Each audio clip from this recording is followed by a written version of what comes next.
So ഇവിടുത്തെ question എന്താണെന്ന് വെച്ച് കഴിഞ്ഞാൽ സിവിൽ സർവീസിൻ്റെ സിലബസ് വളരെ വാസ്റ്റാണ്, ഒരുപാട് സബ്ജക്ട്സ് അതിനകത്ത് നമ്മൾ പഠിക്കേണ്ടതായിട്ടുണ്ട്. അപ്പോൾ എവിടെ നിന്ന് നമ്മൾ തുടങ്ങണം എന്നുള്ളതാണ് അല്ലേ, അതല്ലേ ക്വസ്റ്റ്യൻ ആയിട്ട് വരുന്നത്. So as A civil service aspirant നമ്മൾ എപ്പോഴും ശ്രദ്ധിക്കേണ്ട ഒരു കാര്യം, സബ്ജക്റ്റിന് പല തലങ്ങളുണ്ട് അല്ലേ. ഇപ്പം അതിൻ്റെ ഒരു ബേസിക് ലെവലുണ്ട്, അതിൻ്റെ കുറച്ചൊരു അഡ്വാൻസ് ലെവലുണ്ട്. ഇപ്പം ഒരിക്കലും നമ്മൾ ആസ് എ ബിഗിനർ അതിൻ്റെ അഡ്വാൻസ് ലെവലിലേക്ക് കടക്കാൻ ശ്രമിക്കരുത്. അപ്പോൾ അഡ്വാൻസ് ലെവലിലേക്ക് കടക്കുമ്പോൾ ഉള്ള പ്രശ്നം, നമ്മൾ ഫൗണ്ടേഷൻ ഇല്ലാതെ പഠിക്കുമ്പോൾ നമുക്കത് മനസ്സിലാകാതെ വരുമ്പോൾ നമുക്ക് അൾട്ടിമേറ്റ്ലി കുറച്ച് കഴിയുമ്പോൾ അത് ബോറിംഗ് ആയിട്ട് തുടങ്ങും. ഈ ബോറിംഗ് എക്സ്പീരിയൻസ് പിന്നീട് നമ്മൾ നിർത്തുകയും ചെയ്യും. ഓക്കെ, ഇതാണ് സാധാരണ കണ്ടുവരുന്നൊരു പ്രശ്നം. അപ്പോൾ അതിനുള്ളൊരു സൊല്യൂഷൻ എന്ന് പറയുന്നത് നിങ്ങൾ ഫൗണ്ടേഷനിൽ നിന്ന് തുടങ്ങുക എന്നുള്ളതാണ്.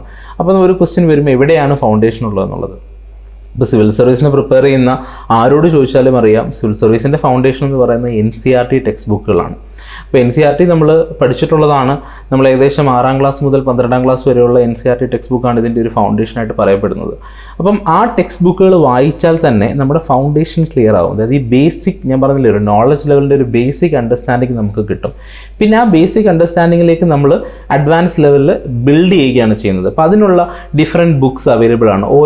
ഓരോ സബ്ജക്റ്റിനും. ഇപ്പോൾ പോളിറ്റിക്സ് ആണെങ്കിൽ നമ്മൾ റിലൈ ചെയ്യുന്നൊരു ടെക്സ്റ്റ് ബുക്കാണ് ലക്ഷ്മികാന്ത് എന്ന് പറഞ്ഞ ടെക്സ്റ്റ് ബുക്ക്. അപ്പോൾ അതേപോലെയുള്ള പല ടെക്സ്റ്റ് ബുക്കുകൾ, റെഫറൻസ് ബുക്കുകൾ നമുക്ക് ഈസിലി അവൈലബിൾ ആണ്. അപ്പം എന്താണ് ഫസ്റ്റ് വേണ്ടത്, ഈ ഫൗണ്ടേഷൻ സെറ്റ് ചെയ്യുക എന്നുള്ളതാണ്. ഫൗണ്ടേഷൻ സെറ്റ് ചെയ്യുമ്പോഴുള്ള ഗുണം എന്താണെന്ന് വെച്ച് കഴിഞ്ഞാൽ നിങ്ങൾക്ക് നോളജ് ബിൽഡ് ചെയ്ത് പോകാൻ വളരെ എളുപ്പമായിരിക്കും. ഇപ്പോൾ നമ്മളൊരു കൺസ്ട്രക്ഷൻ സൈറ്റിലേക്ക് ചെല്ലുകയാണെങ്കിൽ അവിടെ ആദ്യം അവർ ബിൽഡ് ചെയ്യുന്നത് ഫൗണ്ടേഷൻ ആയിരിക്കും. ഇപ്പോൾ ഫൗണ്ടേഷൻ സെറ്റ് അല്ല, അതായത് 10 നില കെട്ടിടം പണിയേണ്ട സ്ഥലത്ത് അതിൻ്റെ ഫൗണ്ടേഷൻ 2ഓ 3ഓ നില കെട്ടിടത്തിന് വേണ്ടിയിട്ടുള്ളതാണെന്നുണ്ടെങ്കിൽ നമുക്ക് ഉറപ്പായിട്ടും അറിയാം അത് എന്നെങ്കിലും അത് തകർന്നു വീഴും അല്ലേ. സോ ഫൗണ്ടേഷൻ സ്ട്രോങ് ആക്കുക എന്നുള്ളതാണ് നമ്മുടെ ആദ്യത്തെ ഉത്തരവാദിത്വം. അപ്പം നിങ്ങൾ ഏറ്റവും കൂടുതൽ ഫോക്കസ് ചെയ്യേണ്ടത് NCERT ടെക്സ്റ്റ് ബുക്കുകൾ വായിക്കാനാണ്. അതിനെപ്പറ്റി വായിക്കുകയും കൂടുതൽ മനസ്സിലാക്കുകയും ചെയ്യണം. ഇവിടെ ചിലപ്പോൾ നമുക്ക് ഈഗോ വർക്കാകാൻ ചാൻസ് ഉണ്ട്. കാരണം നമ്മൾ ഓൾറെഡി 6ാം ക്ലാസ് മുതൽ 12ാം ക്ലാസ് വരെ പഠിച്ചതല്ലേ. ഞാനിപ്പോൾ ഗ്രാജുവേഷൻ കഴിഞ്ഞാണല്ലോ പ്രിപ്പയർ ചെയ്യാൻ വന്നിരിക്കുന്നത്.